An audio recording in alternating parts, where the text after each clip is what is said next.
उत्तराखंड ने पीर 27 जनवरी 2025 से यकसा civil code को नाफिज किया है। यह फैसला लेने वाली हिंदुस्तान की पहली रियासत बन गई है।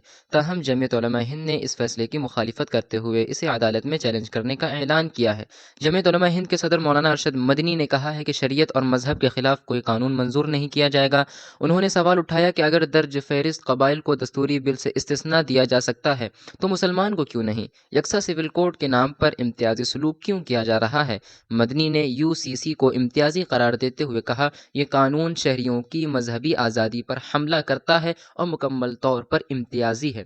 अदालत जाने की तैयारी करते हुए मौलाना मदनी ने मजीद कहा, ऐसा कोई कानून कबूल नहीं किया जा सकता जो शरीयत के खिलाफ हो, क्योंकि एक मुसलमान हर चीज़ से समझौता कर सकता है, कोई भी अपनी शरीयत के साथ समझौता नहीं कर सकता। वही कानून आज उत्तराखंड में नाफिज है। सिविल कोड एक्ट में दर्ज फहरिस्त कबाइल को हिंदुस्तानी आइन के आर्टिकल 366 सेक्शन 25 के तहत इस्तिस्ना दिया गया है और ये दलील दी गई है कि आइन के आर्टिकल 21 के तहत उनके हुकूक का तहफ़्फ़ुज़ किया गया है।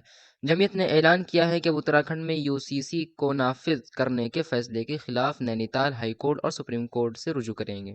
आइनी हुकूक पर जोर देते हुए मौलाना मदनी ने आइन के आर्टिकल 25 और 26 का हवाला दिया और कहा कि ये शहरियों को मजहबी आज़ादी की ज़मानत देते हैं। उन्होंने सवाल किया कि अगर दर्ज फहरिस्त कबाइल को यूसीसी से इस्तिस्ना दिया जा सकता है तो मुसलमान को क्यों नहीं। उत्तराखंड में यूसीसी के निफाद पर मौलाना मदनी ने कहा कि ऐसा करने से न सिर्फ शहरियों की मजहबी आज़ादी पर हमला हुआ है, बल्कि यह कानून पूरी तरह से तासुब पर मबनी है।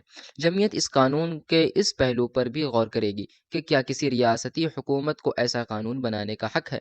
मजहबी आज़ादी पर असरात। मौलाना मदनी ने कहा, मुसलमान शरीयत पर समझौता नहीं कर सकते। हमारे आइनी कवानीन कुरान और हदीस पर मबनी हैं। उन पर अदालती बहस हो सकती है, लेकिन बुनियादी उसूलों पर कोई समझौता नहीं होगा।